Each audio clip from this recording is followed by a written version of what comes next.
नमस्कार। आज की कक्षा में हम देखेंगे प्रश्नावली 6.3 हमारी जो दी गई है वर्ग और वर्गमूल से संबंधित ही है। इसमें प्रश्न क्रमांक 1 दिया गया है, निम्नलिखित संख्याओं के वर्गमूल ज्ञात करने में इकाई के अंक की क्या संभावना है। इस प्रकार का प्रश्न जब भी हमको दिया जाए तो सामान्य हमको एक चीज ध्यान में रखनी है कि जिस संख्या में इकाई का अंक 1, 4, 6, 5, 9 और 0 इनमें से कोई अंक हो तो उसके वर्गमूल में इकाई का अंक इन्हीं में से निकलेगा। जैसे आपके यहाँ पर दी गई संख्या 99,856, ये पहले प्रश्न का आपके दूसरा दिया गया है क्योंकि उसमें कुछ छोटे छोटे 5-6 संख्याएं दी गई है, तो उनमें एक संख्या दी गई 99,856। अब इस 99,856 में इकाई का अंक दिया गया है 6, तो 6 इकाई के अंक में 2 संभावनाएं हो सकती है। अगर हम 4 का वर्ग करके देखिए तो 4 चौके होता है 16, तो 16 में इकाई का अंक आता है 6। और इसी प्रकार अगर हम 6 का वर्ग करें तो 6 का वर्ग होता है 6 छके 36। तो दोनों ही स्थितियों में 4 और 6 दोनों के वर्ग करने पर 6 आ रहा है इकाई का अंक। तो ऐसी स्थिति में जब भी जो संख्या दी गई है उसके वर्गमूल में इकाई के अंक में संभावना इकाई का अंक देखकर ही पता लगाएंगे। तो यहाँ पर इकाई का अंक 6 है जो कि 4 और 6 का वर्ग है, अतः इसके वर्गमूल में इकाई के अंक की संभावना इकाई अंक बराबर 4 या 6 हो सकता है। तो जो भी संख्या दी गई है उसके इकाई के अंक को देखकर हम उसके वर्गमूल में इकाई के अंक की संभावना या उसका पता लगा सकते हैं। इसी प्रकार देखिए प्रश्न क्रमांक 2, बिना गणना किए वह संख्या बताओ जो पूर्ण वर्ग नहीं है। किसी भी संख्या को बिना गणना के बतानी होगी यह पूर्ण वर्ग संख्या नहीं है, तो ऐसी स्थिति में हमको सर्वप्रथम संख्या के इकाई के अंक को देखना है कि यदि संख्या का इकाई अंक 2, 3, 7 या 8 इनमें से कोई अंक है तो वह संख्या कभी भी पूर्ण वर्ग संख्या नहीं हो सकती। इसके अतिरिक्त अगर कोई संख्या आती है तो वह पूर्ण वर्ग संख्या हो सकती है। यहाँ पर हमारे पहला प्रश्न दिया है दूसरे का, जिसमें संख्या में इकाई का अंक दिया गया है 3। तो जिस संख्या में इकाई का अंक 3, 2, 7, 8 अभी मैंने बताया आपको, इनमें से कोई इकाई का अंक हो तो वह संख्या पूर्ण वर्ग संख्या नहीं है, अतः यह संख्या पूर्ण वर्ग संख्या नहीं है। पूर्ण वर्ग संख्या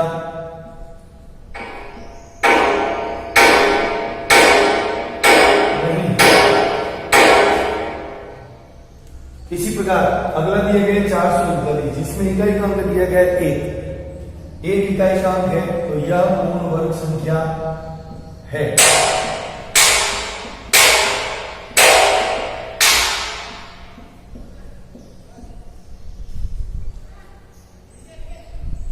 प्रश्न क्रमांक देखेंगे 3, बार बार घटाने की विधि से 100 और 169 का वर्गमूल ज्ञात कीजिए। तो जो प्रश्न दिया गया है उसमें अपने को 2 संख्याएं दी गई 100 और 169, तो दोनों में से एक का मैं आपको करके बताता हूं हल।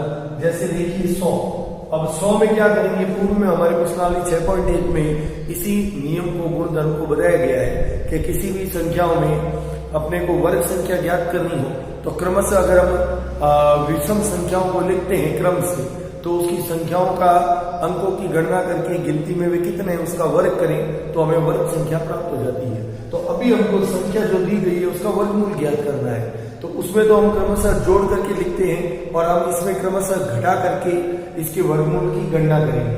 तो क्रम से घटाना शुरू करेंगे तो 100 में से 1 घटाने पर आता है 99। अगले नंबर पे 99 में से 3 घटाएंगे तो आ जाएगा 96। इसी प्रकार 96 में से 5 घटाएंगे तो आएगा 91, और 91 में से 7 घटाएंगे तो आ जाएगा 84।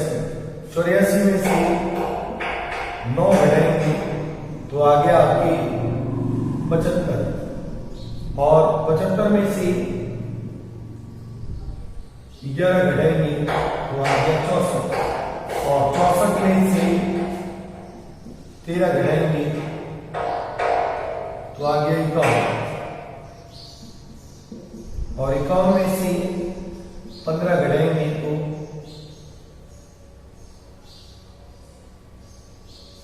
36, और 36 में से 17 घटाएंगे 19 और 19 में से 19 घटाएंगे तो आ जाएगा 0। तो क्रमशः देखिए 100 से मैंने क्रमशः विषम संख्याओं को घटाना शुरू किया है।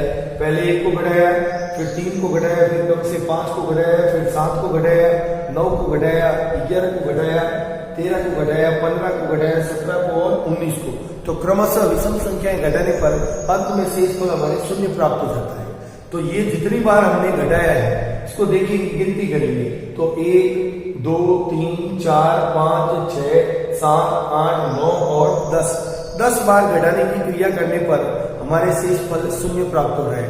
अतः ऐसी स्थिति में हमारी जो संख्या दी गई है यानी 100 दिया गया है तो 100 का वर्गमूल होगा आपके 10, क्योंकि 100 के अंदर हमने क्रमशः विषम संख्याओं को 10 बार घटाया है तो हमारे शेषफल शून्य प्राप्त हुआ है। 4 अभाज्य गुणनखंड विधि से निम्नलिखित का वर्गमूल ज्ञात कीजिए। प्रश्न में कुछ संख्याएं दी गई है, 10 प्रश्न कुल छोटे दिए गए हैं, उनमें 2 प्रश्न मैं आपको बता रहा हूँ, शेष आपको ही करने हैं। देखेंगे पहला प्रश्न, ये हमारे पूर्व की कक्षा 7 में 20 प्रकार के अभाज्य गुणनखंड विधि से वर्गमूल आए हुए। पिछले वीडियो में मैंने आपको बताया था भाजकता के नियम, छोटे छोटे उदाहरण 2 3 5 का सरलता के लिए बताया था। अब जो भी संख्या दी गई है सर्वप्रथम उसके अभाज्य गुणनखंड निकालेंगे। तो अभाज्य गुणनखंड में देखिए संख्या दी गई है 729, तो इसके अंकों का योग करेंगे तो 7 2 9 9 18, 18 3 से विभाज्य है तथा संख्या भी 3 से विभाज्य है। तो सर्वप्रथम 3 का भाग जाएगा, 3 दूनी 6, 3 चौके 12, 3 तिया 9। फिर से इस संख्या में 3 का भाग जा रहा है, 3 बटे 24, 3 एकम 3।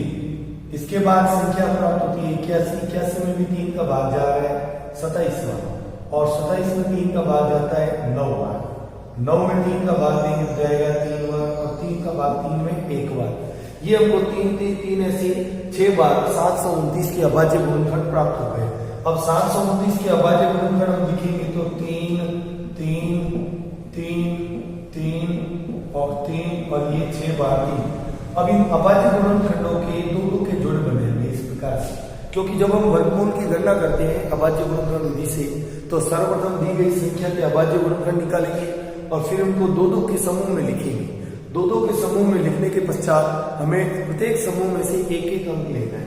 तो प्रत्येक समूह में हम अंक लेंगे तो 3 गुणा 3 गुणा 3, क्योंकि 2 का समूह बनाएंगे तो यहाँ पर सारे गुणनखंड हमारे 3 आ रहे हैं। तो तीनों में से हमने एक एक 3 ले लिया, तो 3 तिया 9 9 तिया 27, तो संख्या 729 का वर्गमूल आ गया आपके 27। इसी प्रकार अगला प्रश्न दिया है छठा, देखिए 9604। 9604 में भी इसी प्रकार अपने को सर्वप्रथम अभाज्य गुणनखंड निकालने 9604।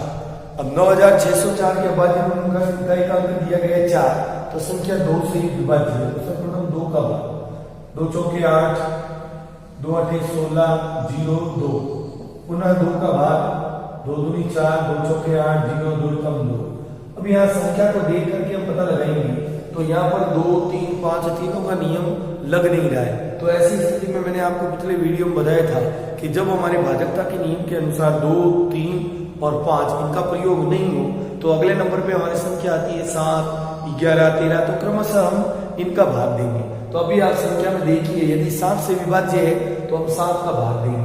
तो यहाँ पर संख्या 7 से विभाज्य हो रही है, 7 तिया 21, पीछे बचा 3, 7 चौके 28, फिर से 21, 7 तिया 21, तो संख्या आ गई 343।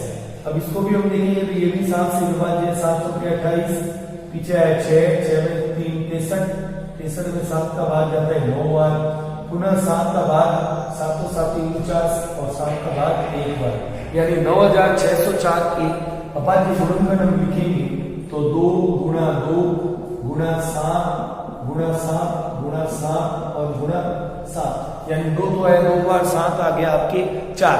अब प्रत्येक समूह गुणनखंड में 2 का समूह बनाएंगे, तो ये समूह बनाने पर हमारे 2 7 7 प्राप्त हो रहा है।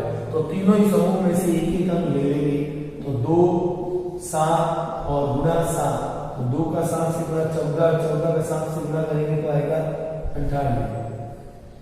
तो दी गई संख्या जो है उसका वर्गमूल है आपके 98।